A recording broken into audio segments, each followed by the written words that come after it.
Thou shalt not suffer a witch to live. Exodus 22:18.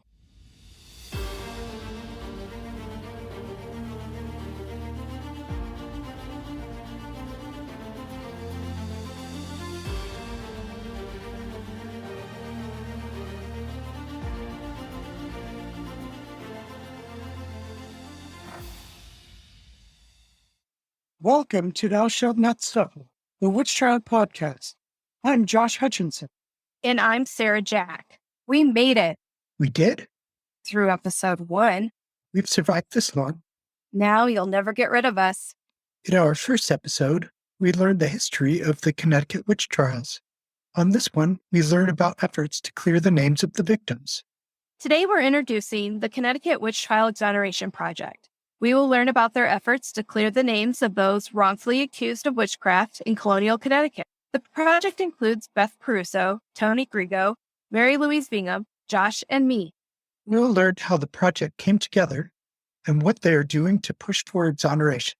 Before we get down to business, I have an idea. What's that? Let's tell a story. What kind of story? A story about an unfortunate woman accused of witchcraft. Do you have one in mind? I do. What is it? Last week, we learned about the first woman executed for witchcraft in England's North American colonies. This week, I want to talk about the second woman executed in Connecticut. Who was that? Her name was Mary Johnson, and she came from Wethersfield. What do we know about her? Unfortunately, there isn't much information about her personal life. However, we do know she was charged with witchcraft in 1648 and that she confessed. She confessed? According to the court records, she confessed to familiarity with the devil. Do we know any more about that? Cotton Mather wrote about her in a book published in 1702. The same person who wrote the defense of the Salem witch trials. Unfortunately, he's the best source we have. What did Mr. Mather write about Mary Johnson? He wrote that she was discontented when Satan appeared to her. To content her, he had a devil help with her work. Devil did chores for her? He cleaned ashes out of the hearth and drove away hogs that broke into her master's field. But that's not all he wrote. What else? She committed uncleanness both with men and with devils. That's what Cotton Mather wrote about her? Yes. And he said she admitted to killing a child. What awful accusations against an innocent woman. And now for a decidedly more wholesome discussion. Perfect time to talk about exonerating innocent people.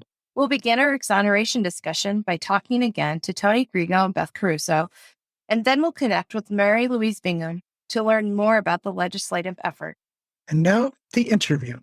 Tony, how did you get involved in the legislative efforts for the accused Connecticut witches? It's an interesting story, and it started October 21st, 2005, when several people attended a presentation given by the state historian Walter Woodward about the Connecticut witch trials in Torrington, Connecticut.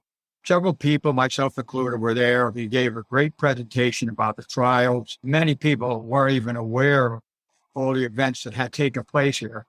But at the end of his discussion, a group of us approached him and asked him, has anybody ever done anything to clear the names of these individuals? And he said, no. He said, but it sounds like an interesting idea. And from that point on, we formed an ad hoc committee, about 4 or 5 people. And our goal was to get some kind of recognition, exoneration, pardon, anything that would clear these names of the people that were, at the time, we focused on the 11 people that were hanged. Initially, there was a mother and daughter team who were descendants of Mary Sanford. They were the spearhead of the group. They've got a lot of good press with several newspapers, New York Times, the New London Day, many papers told about what we were trying to accomplish. Got to a point where they actually contacted a state representative in their district who presented a proclamation before the General Assembly here in Connecticut. And there was 3 descendants, the 2 mother and daughter, and another descendant who testified. Now, when you testify before the General Assembly, you're allowed to speak for 3 minutes, which they did. But at the end of their presentation, the three of them, members of the General Assembly asked them questions. And the question and answer period lasted 45 minutes. At the end of it, it never made it to the floor, and it was never voted on. We resubmitted it again in 2009, and again it failed. So some of the interesting things that I found during my research is, number one, in the state of Connecticut, the governor does not have the authority to pardon anyone. That falls to the Board of Pardons and Paroles. So I wrote to the board, and I got a letter a short time later, and they stated that they do not pardon dead people, basically. So it came to a dead end. The next step, I says, at the time, we came under the authority of Queen. At that time, it was the King of England. So I wrote to the Queen of England. Again, a short time later, the members of their staff, her staff, wrote me back saying that we basically think it's a colonial problem, and every single one of those cases would have to be reopened. And that's almost impossible because many of the colonial records here in Connecticut pertaining to their trial are missing. So the next step was I started writing to all my state representatives from my district. And to be perfectly honest, I never got a response from any of them. And it just continued to a point where I wasn't making any headway at all until in, I think it was 2015, I happened to pick up the Hartford Courant one day, and there was a big article at page 3, and it was about Beth Caruso speaking about Alice Young. So she was going to be doing a book signing at the Windsor Historical Society, and I went, I met with her, and I told her what I was going through and how frustrated I was. And we had agreed to work together. Beth actually set up our Facebook page. So that's where we are today. Tony talked about when we first met. Shortly after that, we did decide to work together since the mayor had expressed that interest in doing something for our 2 witch trial victims in Windsor. So Tony and I got together. We decided we had to raise awareness about the Connecticut witch trials since very few people across the country, let alone Connecticut, knew about them. So in February of 2016, we launched our Facebook page called CT Witch Memorial. And our purpose of it was to tell the witch trial stories as much as we could find about the Connecticut victims, as well as any events that were taking place in Connecticut that other people were doing so that they could learn about them in multiple ways. And it went from there. About a year later, we got word from Mayor Trinks in Windsor that it was a good time to bring a resolution forth before the town council to recognize Windsor's 2 witch trial victims, Alice Young and Lydia Gilbert. The effort was very successful. The First Church of Windsor got involved, and that's very significant because the First Church would have been very involved in the original witch hangings. And we know that because of some commentaries by the ministers from that time. So it was historic that the ministers got involved. One of them, Sher Corbett, who's no longer in Windsor, but who was at the time and played a huge role, gave a historic apology on behalf of the First Church of Windsor. And her speech was so powerful that it was almost like she shamed every single town council member into voting for this because it was powerful. You couldn't walk away from that speech and say, oh, it's fine that we don't acknowledge these victims. She stressed just how much they lost, their families lost, besides the lives of their loved ones. Their families suffered trauma and stigma for generations. And so it was significant, it was important, but it was just the town of Windsor. So we wanted to go on from there. Beth and Tony have an important collaboration called the Connecticut Witch Memorial. Tell us what the name stands for and what your mission has been. He stands for Connecticut, of course. Witch is actually an acronym. And I have to give credit to my husband, Charles Button, too. We were out for lunch one day and I said, we got to come up with something for this new Facebook page. And so we came up with witch as being witch interrogations, trials, and colonial hangings. So Connecticut witch interrogations, trials, and colonial hangings memorial, because there is yet to be a place to memorialize the Connecticut witch trial victims. So we wanted our stories and our Facebook space to act as a temporary memorial until more could be done. And we still see it that way. When Beth first started it, she gave me pretty clear instructions what she thought we should be doing. And one of the things that I was really interested in doing was estimating from different sources exactly how many people were we talking about. Originally, my first adventure with this, it was 11 people, the 11 people that lost their life because of the trials. But it goes beyond that. Depending on which sources you look at, how you figure it out, it's anywhere between 42 and 46 people that experienced witchcraft trials here in Connecticut. What I decided to do was, for our page, give a brief synopsis. I'm a retired policeman, and at the end of my shift, I had to give my supervisor a synopsis of what took place during the shift. And that's exactly what I wanted to do, put a short story together so that everybody would have some kind of an understanding about what these people were charged with, what they went through, and what were the ultimate results. And in some cases, it was just absolutely bizarre. But that was really important for me to get their stories out, even though they're just short stories. And there's so many people that commented on them. And one of the things that I found very interesting was most of the comments, I'm going to say a very good percentage of the comments, people made a comment first that said, I'm the 10th great-granddaughter of so-and-so. So we were getting all these people who were descendants, not just people that were interested in witch trials or what took place in Salem and other places, but these were descendants. And I know that in a court of law, people that have standing in an event have more power than just a guy off the street. So with all these descendants all across the country, and I'm looking at two of them right now, this movement is going to make some positive direction. That really brings us to the role that the recent interest in ancestry has played in all this. A lot of people, they go on Ancestry or another type of ancestry site and they say, oh, wow, wait, look at this.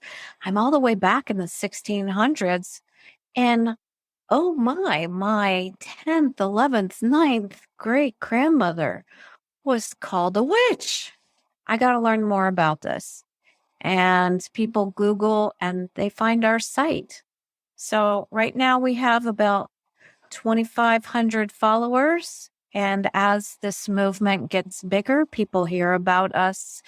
And thankfully, with Josh, you and Sarah, both of you are contributing so much now with your own sites that are also telling the stories of the Connecticut witch trials in a whole array of social media. And it really is truly helping to get the word out. I have always been very interested in my ancestry. And starting in high school, I started doing research with a great aunt on my family. And at that time, I discovered that I descend from two of the accused witches who were hanged in Salem, Rebecca Nurse and Mary Esty. And over the years, as I continued doing my research, I discovered more about New England, its history, and the branch that I was working on was in Connecticut. This was about 3 years ago. And I saw some history on Winifred Bingham and Winifred Bingham Jr., that they were accused witches. And I was so puzzled because I wasn't working on my Massachusetts history then. And I had never heard of this. And I just couldn't even understand. Is this a story? Did this really happen? Were they an actual family? And I started digging around online, and one of the things that Google threw my way was the Facebook page for the Connecticut Witch Memorial. And I was so excited to see it. I still didn't understand the status of the Connecticut witch trial history. I saw the word memorial and I knew Salem had a physical memorial. So I thought, oh, great, I'm going to find the location of the Connecticut Witch Memorial. And I quickly realized that Facebook page was telling us all about this important history. There was so much information there, but that there was not a memorial for all of those victims. And it just really disappointed me. And I wanted more people to know. And I was also still gathering my own perspective on the witch trial history and researching as a family historian and just trying to get perspective on the history and the 17th century, these families, how did they end up in witch trials? And I decided to create the Facebook page. I wanted to bring descendants and family researchers together over the scope of witch trials. I wanted a place where I could share what Tony and Beth were posting and giving us, but also, and there's a Facebook page called Salem Witch Hunt that I recognized was sharing a lot of important historical information. I wanted to be able to bring those two pieces together for people to discuss and talk about what they were learning. And I wondered who else was out there. What other authors, researchers, historians, family lore is sitting in somebody's personal knowledge and they want to come together and share it. So my first intention was to gather people and information to a place where it could be researched further. But I'm thinking this memorial thing has to happen. When I first opened my social media, I did reach out and introduce myself to Beth and Tony, and they were so warm and welcoming, and it really encouraged me to continue on with my idea. The other social media piece that I've used is Twitter, and that has also brought many of us together, including Mary Bingham. As the social media community has continued to grow on Beth and Tony's page and on Salem Witch Hunt and on the Witch Trial Hysteria, History of the American Colonies, it has brought more people together, more ideas, more energy, and given momentum and direction towards finding the acknowledgement that Connecticut has not offered. And now is a good time. And I think coming on the heels of the Elizabeth Johnson Jr. exoneration in Massachusetts and all of us forming a strong coalition, it really does give us more energy and more force to come to the Connecticut legislature with.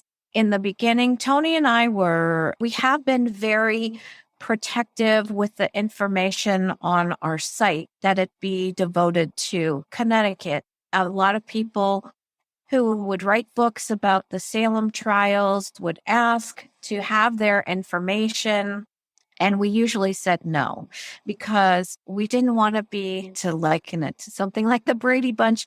We didn't want to be like Jan, the forgotten sister. Everybody's focused on Marcia. For so many years, Salem has been the sole focus. A lot of it is because the trials were later, they involved more people, and they had a lot more documentation. We wanted our site to be just devoted to Connecticut, to get the Connecticut stories out there, since people had never even heard of them. But now that we are at this point, I agree, it's a wonderful thing to join forces. And in the future, I think people are going to have more information just about how connected the Connecticut trials were to what happened in Massachusetts. I believe that they do each need to stand alone on their history, but now that there are these connecting channels, that is a strength for the history too. both pieces are important. People need to know where they can go to get Connecticut information. And CT Witch Memorial Facebook has been a great location for that. And the Salem Witch Hunt Facebook page and social media has been a really great place for people to find all of those documents and the authors. And so I think those are two really important legs of witch trial history. And then I believe this piece now where we're seeking clear acknowledgement for the victims in Connecticut, and if there's been anyone else in New England that needs that acknowledgement, this will all come together. Tony, what does the current Exoneration project mean to you? It means that there's a light at the end of the tunnel. So many people have worked on this since my knowledge goes back to 2005, but now it seems to be reinvigorated again. And people hear the term witch hunt all the time on the daily news today pertaining to other type of witch hunts. We won't get into politics, of course.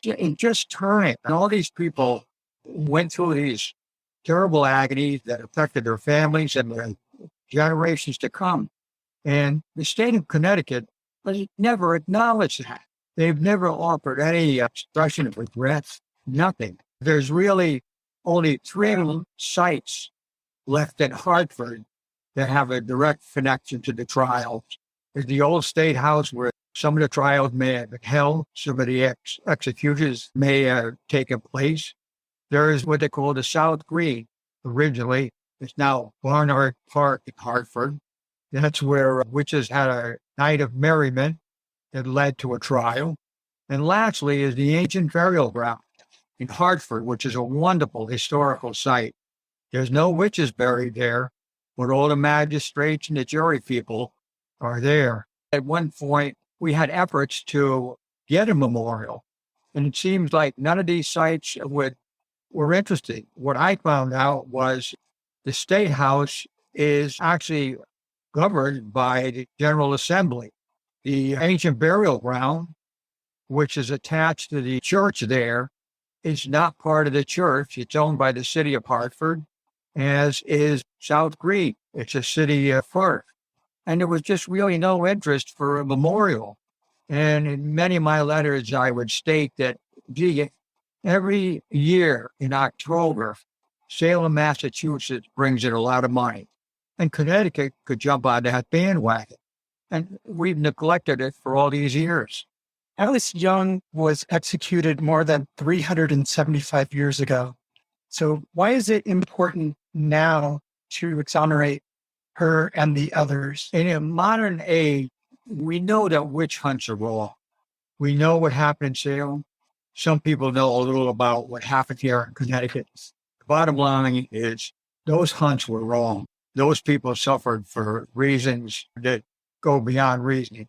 So we think it's time that, like Massachusetts and New Hampshire, Virginia, it's time to make amends for that. And that's hopefully what we're going to accomplish. Now is the right time. I also think when we're talking about exoneration of Connecticut's witch trial victims, that it's easy to push it off and say, oh, this is something that's disconnected to our present day. It's in the past.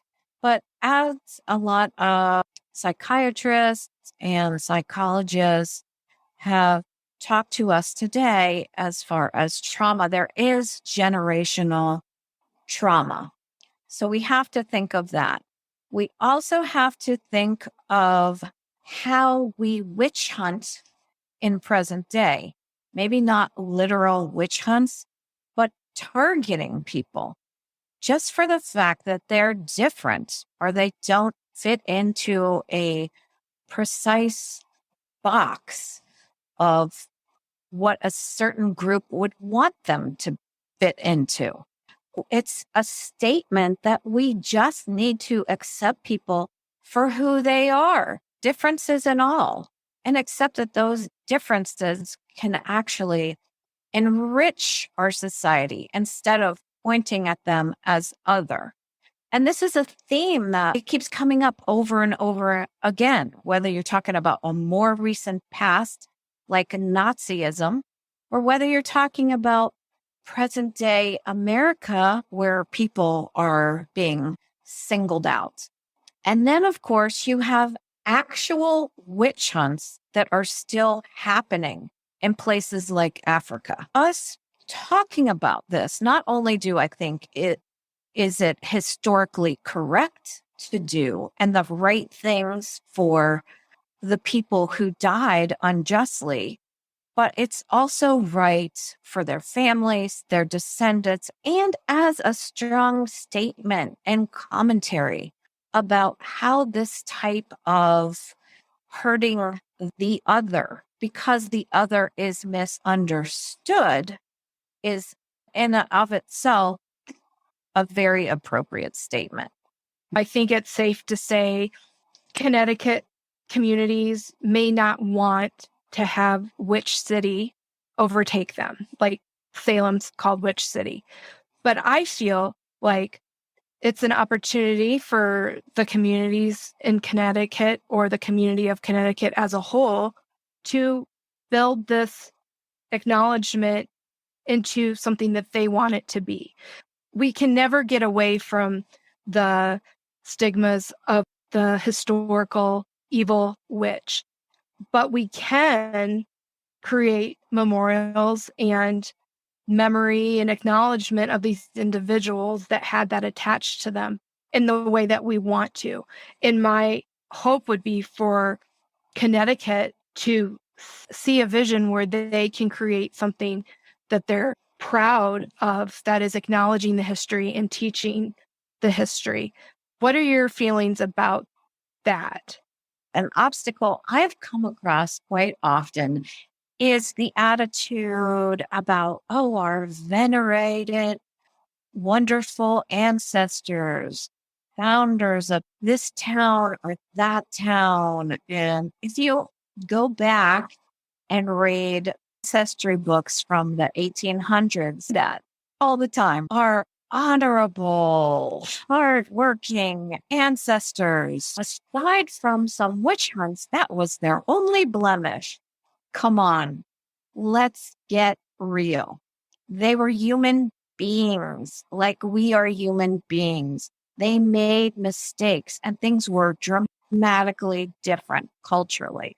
How they treated Native Americans, if the ancestors were Puritan, how they treated people, other religions was horrible. It doesn't mean that ancestors didn't have virtues or good points to them, but let's get real in how we look at them. And there shouldn't be a sense of overwhelming guilt or shame either. That's not what I'm saying. I'm just saying, let's look at things realistically. And let's say it's okay. It's okay to look at our ancestors as less than perfect people. I challenge every single person to find a family tree where all their ancestors are perfect people. No, they're not. Every single family tree has the black sheep, the people that committed some crimes, the people that were just not the nicest people who did some terrible things.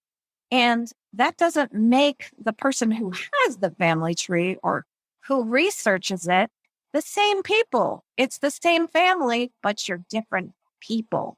So this fantasy, this gilded picture of the past, it's really an obstacle to looking at what really happened. And in looking at things that way, people need to understand they're denying somebody else's history. They're denying what happened to Native Americans. They're denying what happened to these witch trial victims. They're denying what happened to enslaved people. These things need to be acknowledged and it can be used as an opportunity to look at human beings in a more interesting way. Okay, we all have our dark sides and our light sides. None of us are perfect people. There are things about humans which can be wonderful. Some are very altruistic and creative, yet there are dark parts of all of us that we work on containing, jealousy, and so on.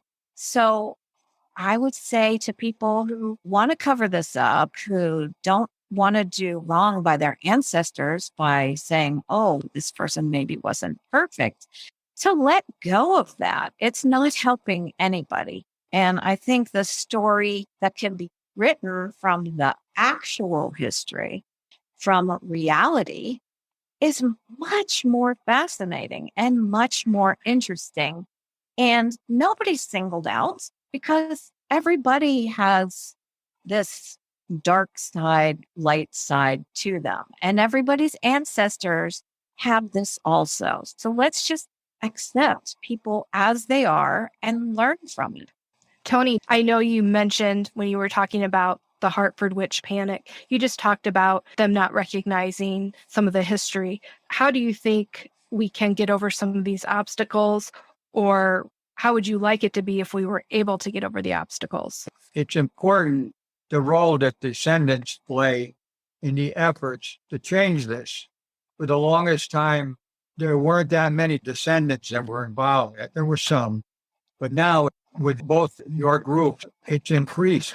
And it gives us the opportunity to let people know that there was 46 people in Connecticut that suffered through trials, but there's thousands and thousands of their descendants. I think it's really time. And you have to understand that it was not only Hartford. New Haven also had its share of witch trials. To its benefit, New Haven never hanged anybody. All of the hangings took place in either Hartford, Stratford, or Fairfield. It was basically the whole colony of Connecticut that was involved in these trials. And it's time to change that, to recognize that. And I might add, I'm also very happy that we have a state representative, Jane Garibay, who's on board. Jane Garibay is actually my representative. She covers Windsor and Windsor Locks. And I did have a conversation with her about 3 years ago about bringing forth exoneration for the Connecticut witch trial victim. It wasn't a good year for her to do it. And then COVID happened. So we didn't really touch base since then. So when Mary reached out to me and asked, what could we do to make this a law in Connecticut that these Connecticut witch trial victims are recognized? Jane Garibay came to mind immediately because she had been interested before. Mary was the one who reached out to her this time. So I was very happy that Mary did that. And really, she got the ball rolling again where it had been paused for several years. Mary, I watched your YouTube Exoneration message as soon as you released it, and its energy was one of the reasons I was so excited to help create the Connecticut Witch Trial Project. I knew your video was going to be a great tool that would spread the word and grow support from the community. Tell us how you were inspired to make the message and what lawmaker responded positively. After we had heard Griego give her speech on the Senate floor regarding the exoneration of Elizabeth Johnson Jr., I had agreed with myself, first of all, that it was time to go after Connecticut. And I knew of Beth Caruso, and you, Sarah, had put me in touch with her, and I saw her tweet that she was very disappointed that nobody had done anything to honor Alice Young, who was hanged 375 years ago, late in May.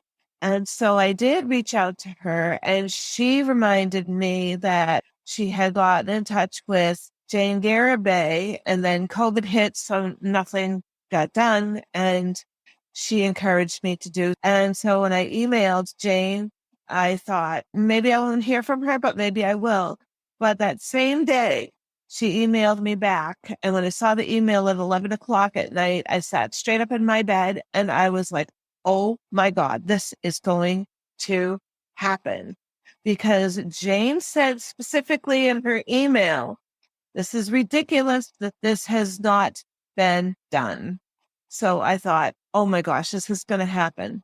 It was really exciting when all those first main pieces came together and we realized this project was forming. And it looks like it's going to go much faster in a couple of months than we ever anticipated that it's going to go. So very excited about that too. And my only disappointment is that there are some of those first names of those women that we don't know yet, but we're in the process of finding out their true given names. Because that is very powerful. And once we get everything written that we need to get written, to have their full names in there is so important. Because who wants to be known as Anonymous Nat or Anonymous Bassett? We want to know their first name and their last names. We do want to know them. And there's lots of descendants that want to know those names. That will be identifying grandmothers, grandfathers for descendants as well. They're more than just good wives. That's right. And that's why I said anonymous, because they are anonymous in that sense. We need to know their names because it also gives more of their story too, a very important part of their story. Yeah, we're wanting to humanize these people. It's been 375 years. It's a little easy to think of them more abstractly as just data on old records, but they are human beings. That's right. And they existed, they lived, they have stories to tell and stories that live on through their descendants. And that is why I still believe very strongly, as I did from day one, that everybody needs to be exonerated. Their convictions need to be overturned. We need to try our best to find out who exactly was convicted and who was not convicted, even though everybody needs to have an apology at least. But those convictions that we know of, they definitely need to be overturned. And I believe they will be. I agree with you. I'm really excited. A lot of people are going to have to get involved and be bold and take the steps that need to be done to make this happen. But I believe in them. I believe they can do it. We definitely still are looking for more descendants, and especially descendants that still live in the Connecticut area, because even those people that have lived in Connecticut for a long period of time, a lot of them, as you well know, don't know the history, and they don't know that they were the first colony to hang somebody who was accused of witchcraft. And the more that we are visible and the more people that we can gather with us, the more people will realize that this is important and it needs to be done for the descendants and to clear the people's names that didn't know wrong. And it breaks my heart when we see articles in newspapers stating that why now? Why this? It was 375 years ago. We need to do it. We need to right the wrongs of the past so that history is not doomed to repeat itself, as said by State Senator Diana DeZoglio in Massachusetts. And like you have said, Sarah, and I've done some research myself and looked on YouTube and seeing the videos of those people, especially those people in Africa that are still being accused of witchcraft today. And they are not witches. And I'm not saying that there aren't people that are practicing a different form of witchcraft, like Wiccan and paganism, that is a more peaceful religion, and good people are practicing that. It's not that type of witchcraft that I'm talking about. I'm talking about the people that are being accused of bewitchment, as our own ancestors were accused of way back when in the 1600s. And the fact that there are those that are being accused of that type of witchcraft and they are not guilty, that also breaks my heart as well.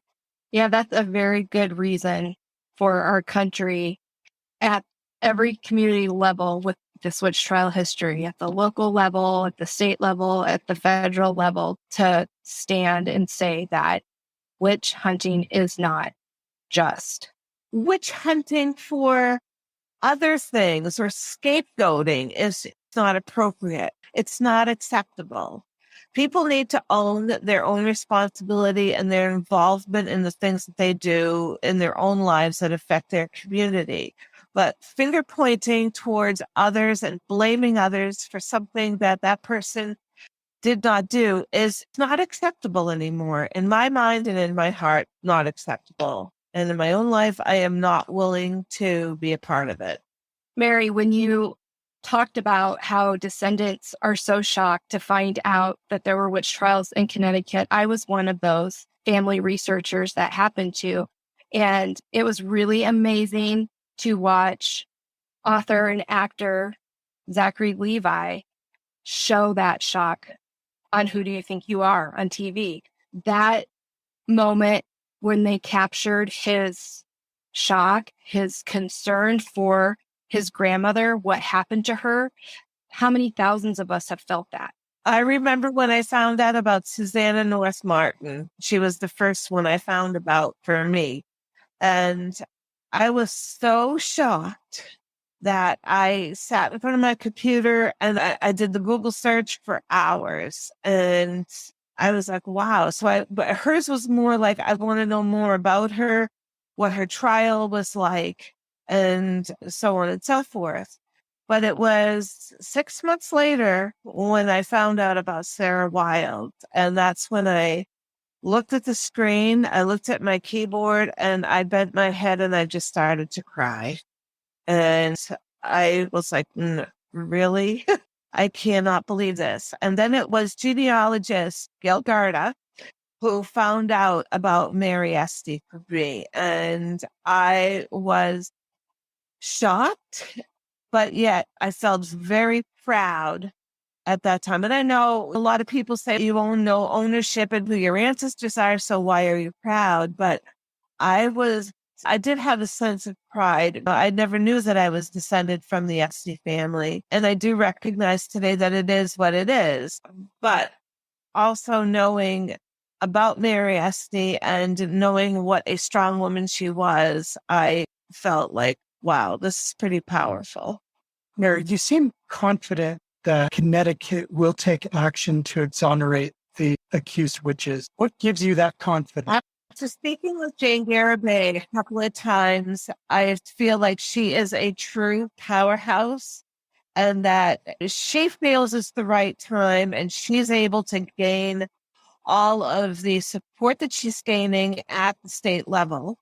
And also work on the coattails of what just happened with Elizabeth Johnson Jr. I feel like it's time. Everybody that I'm speaking to on behalf of this feels like it's time. The amount of people that have signed the petition, I just have that feeling, that confident feeling that it's time. I think the petition's been really important because when people come across the petition, it spurs them on to learn more of witch trial history, and they talk about it and they share about it, and that brings more people into the fold.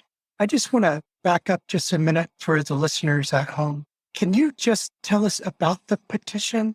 We'll have links to it in our show notes, but what is the petition asking for? Petition is exonerate wrongfully accused of witchcraft in Colonial, Connecticut.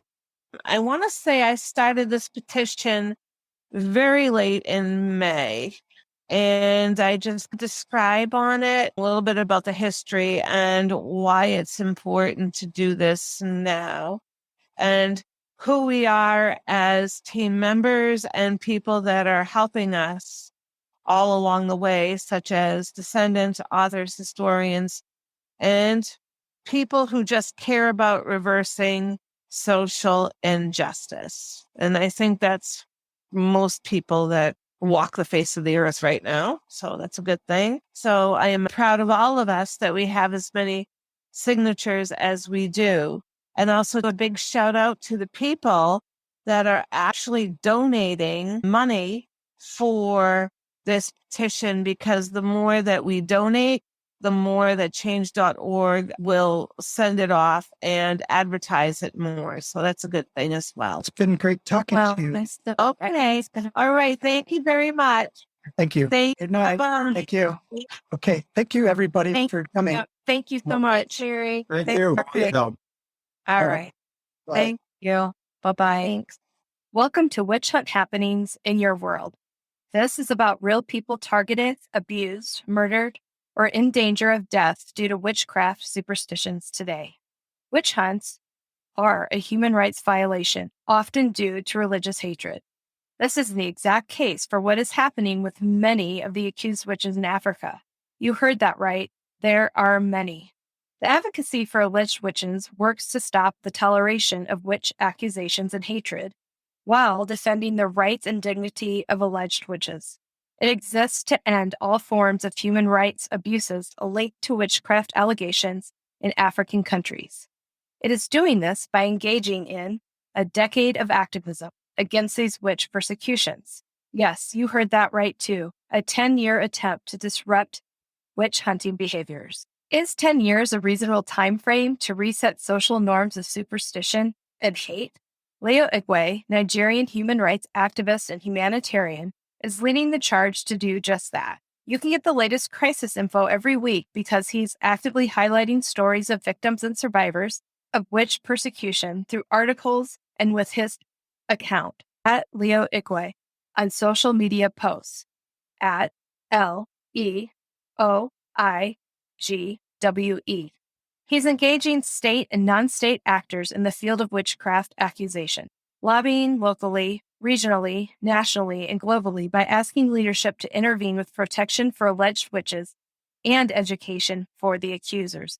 And he seeks out institutional partnership to support these objectives. AW facilitates trainings, workshops, and seminars for various interest groups on witchcraft allegations and witch hunting. It organizes public education and enlightenment campaigns to reason people out of the misconceptions that drive witch persecution and other harmful traditional practices. It wants its culture to know that the fear of witches is an unfounded myth and an imaginary crime, that these accusations of causing harm are based on hearsay and misinformation, panic and anxieties, fear and superstition. FAW's decade of activism drives the notion and demonstrates that witch persecution, killings, and trials are forms of human rights abuses that should not be tolerated in the name of religion, culture, or tradition. Leo Igwe, Superstition, Community Witch Hunts, and a decade of activism will come to your mind now when you hear the phrase witch hunt. You share the world where this is happening. Witch hunting is not a past issue only, nor is it largely about perceptions of political bullying, unless politics are causing human rights violations. As you have learned, that does occur. Be sure to share what you've learned here. Be a part of the decade of activism by being a voice of justice for your world neighbors. Thank you for another informative news segment, Sarah. And thank you, everyone, for listening.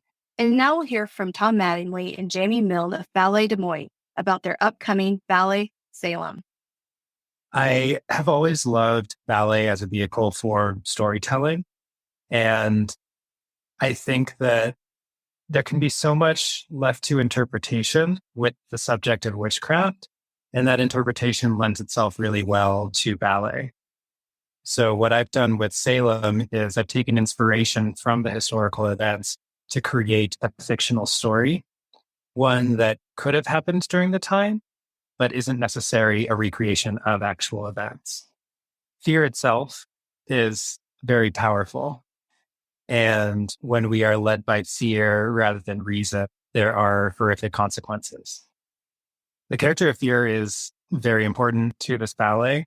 Fear is played by one of the male dancers in our company, and he is not a townsperson of Salem, but he is a constant presence and influence on the entire cast. So he really interacts a lot with the girl. The girl is the one who is making the accusations of witchcraft. She feels fearful from the pressures of the people around her, and especially her father, the preacher, to continue accusing and testifying against the people of Salem. The Salem witch trials has always been a captivating subject. One of the main reasons I chose the witch trials for a ballet is because I knew it was something that would capture people's attention. I hope that people are moved by what they see and think about how they view others, if they're viewing others with kindness, with the benefit of the doubt, if they're giving a chance, to these people that they don't know. I hope that they are inspired to learn more about the Salem witch trials themselves. It is a fictional story that I'm creating, but every element is based on historical fact. A lot of it is different people from the past kind of combined into become one character, like the Mathers with our preacher. There is one character who attempts to defend his wife who has been accused, and he himself gets accused of witchcraft and demonic possession. Even down to the costuming, it's going to be a modern reinterpretation, but based on the strict Puritan dress codes of the time, with the muted colors being covered up, those natural fibers, no lace, no ribbons, very much bare bones, utilitarian in a lot of ways. Same thing with the set design too, of these furniture pieces that can be used in many different configurations so that our meeting house can serve as a place of worship. It can serve as the home for the trials themselves in the courthouse. Our set even has a different modular design to become the gallows when one of the characters is hanged.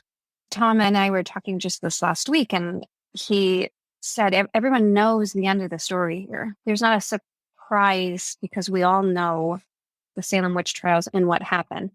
I don't want anyone to forget the power of a somber ending and this idea that great change can come feeling so emotionally disrupted that you have no choice but to think differently upon leaving.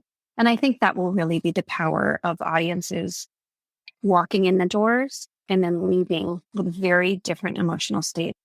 The music for Salem will primarily be Stravinsky's Rite of Spring. Rite of Spring is typically the story of ritual sacrifice. And in a way, I feel like that's what happened with the Salem witch trials. It became this ritual of accusations, trials, and hangings that just continued over and over until it was finally put to an end. And it's an amazing score. It's difficult as a dancer because it's difficult to count and the melodies are so surprising. But the overall effect, I think, is incredible. And it takes this kind of animalistic quality, and the dancers are really able to embody it, especially in these group scenes at the church or at the gallows. It's really moving. Salem will be performed at the Stoner Studio Theater in downtown Des Moines, October 20th through the 29th. Tickets can be purchased at balletdesmoines.org. And now we bring to you a special interview with Michael Cormier and Miriam Sear of Punctuate 4 about Saltonstall's trial, a play about the only judge who quit the Salem witch trials court due to concerns about the nature of the proceedings. If you're in the Boston area, please attend the staged reading on Thursday, October 27th at 7 p.m. at the Modern Theater in downtown Boston. The reading will be followed by a talkback with Marilyn K. Roach, author of The Salem Witch Trials and Six Women of Salem. And the presentation is brought to you free of charge by the Ford Hall Forum at Suffolk University. Visit punctuate4.org for tickets. And now, Michael Cormier at Miriam Sear. I am an amateur historian about the Salem witchcraft trials, been for a very long time.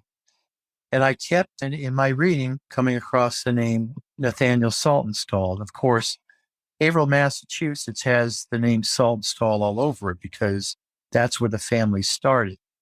Very famous New England family. And every time I'd read about him in the books, it would have maybe a paragraph that would say that he was appointed one of the 9 judges on the trials. And of all those judges, he was the only one who quit in protest over the conduct of the trials. So I was always wondering what would make this man do that when nobody else did. And then the story is really about how this judge is going to be taught by the women who were accused to see the truth as opposed to the fake news that was being put forward. And what's amazing about the play is that it speaks so much to cancel culture and fake news and what is truth and what is not truth. And it highlights the Saltonstall family as a family that's being immersed in this whole tragedy from the point of view of the powers that be, because Nathaniel Saltonstall was a Harvard graduate and the grandson of English aristocracy. He was a well-connected man. He didn't have to do what he did. So the struggle has a lot to do with, are we part of this whole community? Do we protect those people who are helpless? Or are we this upper crust of the Puritan society? And therefore, we're going to go along with the program no matter whether they're right or wrong. And the play has a lot of drama and it's very exciting. And it's a little bit like a whodunit and with certain parts. And so it's a very entertaining evening. And we see the witches on trial, the accused on trial. So we're very excited to share it with the public. And what's really exciting is that we have really through all the steps of this process, we have kept checking in with the public as to what worked and what didn't work. So we're very excited and we can't wait to see people's reactions to it. We do have 3 Elliot Norton Award winners that are part of the cast and who are lending their voices to this. And sometimes stage readings can be even more exciting than plays themselves, because as a member of the audience, you can imagine what all of this will look like, because you really have the words to rely on and the images that in the powers that these words conjure. And it's like a spell. It's like entering a spell, and there's going to be music and there's going to be sound effects, but it will be very exciting. Saltonstall's trial can be seen at the Modern Theater in downtown Boston at 525 Washington Street, Boston, 7 p.m. on October 27th, which is a Thursday. And there will be a talkback afterwards with Marilyn Roach, who's the author of 6 Women of Salem and is very famous. She was interviewed on Jon Stewart, and she's one of the world's leading expert on the Salem witch trials. If you go to punctuate4.org, you will see a button that says reservations, and it will lead you to where you have to go. And also it's a free event. And that is thanks to the Fort Howell Forum and Suffolk University, who are sponsoring us. This has been Thou Shalt Not Suffer, the Witch Trial Podcast. Visit thoushalltnotsuffer.com for show notes and transcripts and to learn how you can support us. Follow us on Twitter at Thou Podcast, Instagram at Thou Shalt Not Suffer, and Facebook at Thou Shalt Not Suffer Podcast. If you have questions or feedback, email us at thoushalltnotsufferpodcast@gmail.com. Like, subscribe, or follow wherever you get your podcasts. And if you like the podcast, please rate and review. And tell your friends and family about Thou Shalt Not Suffer, the Witch Trial Podcast. Bye. Bye.